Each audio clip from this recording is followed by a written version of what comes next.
Shalom, soyez bénis. Je suis dans la joie de vous retrouver. Je vais vous communiquer cette joie-là. Le Seigneur veut que nous soyons dans la joie tous les jours. Vous savez, le plus important, c'est d'avoir la vie. Le plus important, c'est d'avoir le souffle de vie. Le reste, Dieu s'en charge. Chaque jour, il y a des gens qui meurent. Chaque jour, il y a des gens qui partent. Chaque jour, il y a des situations difficiles, des trucs graves qui arrivent aux gens. Si le Seigneur te préserve, il faut d'abord lui rendre la gloire. Il ne faut pas avoir le cœur lourd. Il ne faut pas avoir tout le temps tes yeux sur ce qui ne va pas. Bénis le Seigneur pour la vie, pour le souffle qu'il te donne. Recevez la joie du Saint-Esprit.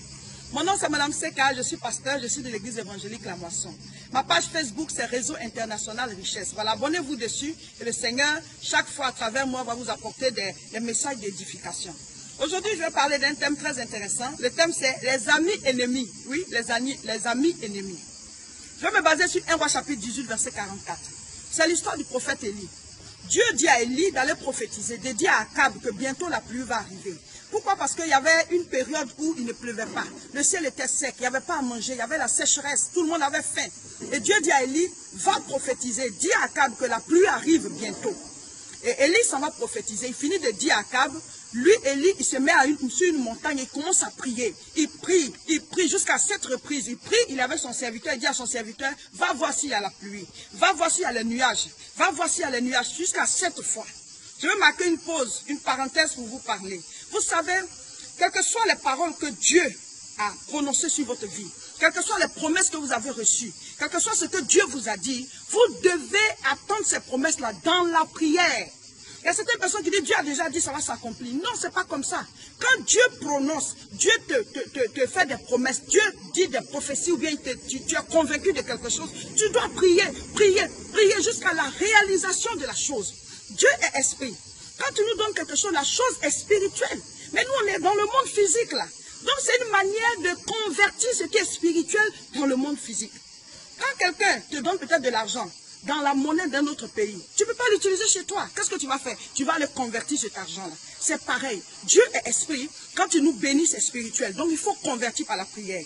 Si vous attendez une promesse, demeurez dans la prière. Promesse d'enfantement, demeure dans la prière. Promesse de travail, demeure dans la prière. Quelle que soit la promesse que tu attends, si tu ne pries pas, ce n'est pas sûr que ça arrive à l'existence. Ça va rester spirituel. Amen. C'était la parenthèse. Alors, les amis ennemis, la Bible dit quoi? Élie priait, et chaque fois il dit à son serviteur, va voir l'horizon pour voir, peut-être qu'il y a les nuages, va voir. La 7e fois, son serviteur il vient dire, oui, il y a un nuage qui est sorti, mais il est tellement petit, il a la forme de la paume d'une main. Mais Élie, qui est un homme de foi, lui dit, ça vient, dis à Akab que la pluie arrive. Je vais vous dire, si Élie n'avait pas la foi, s'il n'était pas un homme de Dieu assis dans la foi, il serait ébranlé par la parole de son serviteur. La pluie arrive. Toi, tu sais que le nuage qui vient annonce la pluie. Mais tu dis à ton maître, à ton patron, que c'est comme la paume d'une main. C'est comme s'il voulait dépeindre le côté négatif de la chose. Je vais vous dire, quand tu es avec quelqu'un, un ami, une connaissance ou une connexion, quelqu'un qui est toujours avec toi ou bien dans tes environs, qui est tout le temps en train de dépeindre le côté négatif, les aspects qui peuvent te décourager dans une bénédiction qui normalement devait te réjouir, fais attention, c'est un ami ennemi. C'est un ennemi embusqué. Ça veut dire qu'on n'a pas dit d'aller faire des histoires, crier sur les gens. Il y a des gens, dès qu'il y a une situation, ils font des histoires. Non. La Bible dit dans Ecclésiaste chapitre 7, verset 9, l'irritation repose dans le ciel des insensés. Si toi, ta manière de régler les problèmes, ce ne sont que des palabres, ça veut dire que tu es un insensé. Il faut régler les situations de manière responsable. Quelqu'un, tu vois que ses attitudes ne t'arrangent pas, tu t'en éloignes. Tu le fais sortir de tes connexions, un point, c'est tout. On n'a pas d'histoire à faire, on n'a pas de palabres à faire. On n'est pas des animaux. Mon frère, ma soeur, il faut savoir régler les situations. Alors, je reviens sur le sujet. Tu découvres que quelqu'un est tout le temps en train de te décourager. Il est pessimiste, il est dans tes environs. Tu ne vas pas avancer avec lui. Il faut t'en séparer, il faut t'en éloigner. Pourquoi?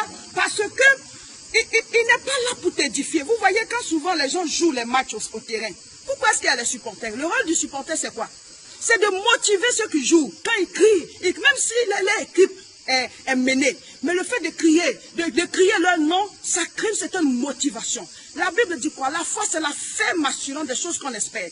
Celui qui est là tout le temps en train de te décourager, dépend des situations difficiles, des bonnes nouvelles qui viennent dans ta vie, c'est dans le but de briser ta motivation interne. Vous savez, la force vient de l'intérieur. Donc, par exemple, tu as un projet, tu lui en parles. C'est vrai, un ami il doit te donner te faire des critiques constructives. Que voilà cet aspect. Mais si tout le temps quelqu'un est en train de dépeindre ce qui est mauvais seulement, Et l'effet que ça a sur toi, c'est un effet négatif. Tout de suite, tu étais content, mais quand tu lui parles, il parle, tu es découragé, ça te brise les os. Ce n'est pas un ami en fait, c'est ton ennemi. Il est là, pas pour que tu avances, il te casse le rythme. Il faut s'en éloigner, fais-le sortir de ton entourage, sinon tu ne vas pas avancer avec lui. Deuxième signe des amis ennemis. Jean chapitre 12, verset 5, nous parle de l'histoire de Jésus qui était avec ses disciples. Et une femme est venue avec un parfum de grand prix. Elle a cassé le parfum sur Jésus. L'un de ses disciples qui s'appelle Judas. Jésus savait que plus tard c'est celui-là qui allait le crucifier, qui allait le livrer, pardon. Mais les autres ne savaient pas. Ils étaient tous disciples avec lui. Mais Judas se lève et dit, pourquoi est-ce qu'on a cassé ce parfum-là sur Jésus? Pourquoi? On aurait pu vendre ce parfum et prendre l'argent donné aux pauvres. Et Jésus a dit, mais vous avez toujours les pauvres avec vous? Cette femme-là, elle a versé le parfum sur moi. Est-ce que tu sais ce que ça veut dire de manière spirituelle? Elle est en train de me préparer pour la mort. C'est pourquoi je suis venu sur cette terre-là. Elle est en train de préparer ça pour ma sépulture. Mon frère, ma soeur. Mais je veux prendre cette image-là pour dire, si tu es avec un ami, tu es avec une connexion, quelqu'un qui est dans ton entourage, qui normalement est censé être un ami, qui chaque fois que tu es honoré, il n'est pas content, c'est un ami ennemi. Quand il y a une situation de gloire pour toi, lui, il n'est pas content. Quand on t'élève, il n'est pas content. On vient verser le parfum sur ton maître, ton patron. Et toi, tu te plains. Par rapport à quoi? C'est un ennemi qui était là. Finalement, il a livré. Vous voyez? Donc, si tu avais quelqu'un qui, une situation qui est bien pour toi, tu as eu ton examen, lui, il n'est pas content. Mais il fait un effort, tu sais qu'il n'est pas content. Il faut t'en éloigner. Tu n'as pas d'histoire à faire avec lui, tu n'as pas de parole à faire avec lui. Éloigne-toi de lui. Nous devons choisir nos fréquentations. Il n'aime pas ta gloire, il n'aime pas tes bénédictions. Tu as une bonne nouvelle. Ah, je dois me marier. Tu dis oui. Ton mari, est-ce que tu vas te marier, mais le mari, elle n'est pas beau. Ah, tu as acheté une voiture, oui, ta voiture, elle est bon. Mais c'est ce genre de voiture-là, ça se gâte vite. Mais tout est... Mais c'est pas, je sais pas. Mon frère, tu fais quoi avec lui? C'est ton ennemi. Vous savez, souvent, quand on joue, les gens jouent au ballon. Il y a quelqu'un de l'autre camp qui quitte chez lui, qui vient s'arrêter dans votre camp ici. Ce n'est pas parce qu'il est dans votre camp que ça veut dire qu'il joue pour vous. Il joue contre vous. Il est là pour qu'on lui fasse la passe, pour qu'il marque le but. Il y a des gens comme ça autour de vous qui sont là pour que Satan fasse la passe et qu'eux ils marquent le but. Ils sont là pour accomplir les plans démoniaques dans votre vie. Ce n'est pas parce qu'il est dans ton camp que ça veut dire que vous portez le même maillot. Ce n'est pas parce qu'il est dans ton camp que ça veut dire qu'il joue pour toi. C'est ce qu'on appelle les amis ennemis. Il est autour de toi, il est avec toi, mais c'est pour ta destruction. Troisième signe d'amis ennemis. Mon frère, ma soeur, on parle dans Luc 22, verset 47. Jésus était là et un coup, on voit ceux qui veulent le livrer qui viennent. Ils viennent avec Judas. Judas faisait partie de l'équipe de Jésus. Mais comment a-t-il fait pour se retrouver dans le camp des ennemis?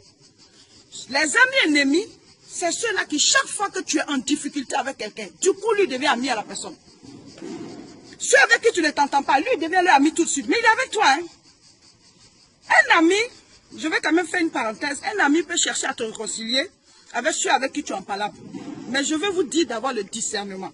Quelqu'un qui est avec toi et qui du coup devient ami à tous ceux avec qui tu as des problèmes, il y a un problème. C'est lui tout le temps qui... tu vois que du coup le courant passe entre eux. Et c'est comme il est content de ça. C'est un ennemi. Il est ami à tous tes ennemis. Mais il est avec toi. Donc lui il est là pour avoir des informations pour leur donner en fait. Ce n'est pas ton ami. C'est ça. On peut donner encore d'autres signes. Mais déjà avec ça, vous devez pouvoir discerner autour de vous qui n'est pas pour vous. Qui est un ennemi embusqué? Qui est un loup en vêtements de brebis? On ne vous dit pas de faire des histoires. C'est tout simplement pour que vous puissiez discerner. Discerner veut dire quoi? Cerner 10 fois. Avoir la vraie réaction. Se séparer de quiconque peut t'empêcher d'avancer. Que Dieu vous bénisse.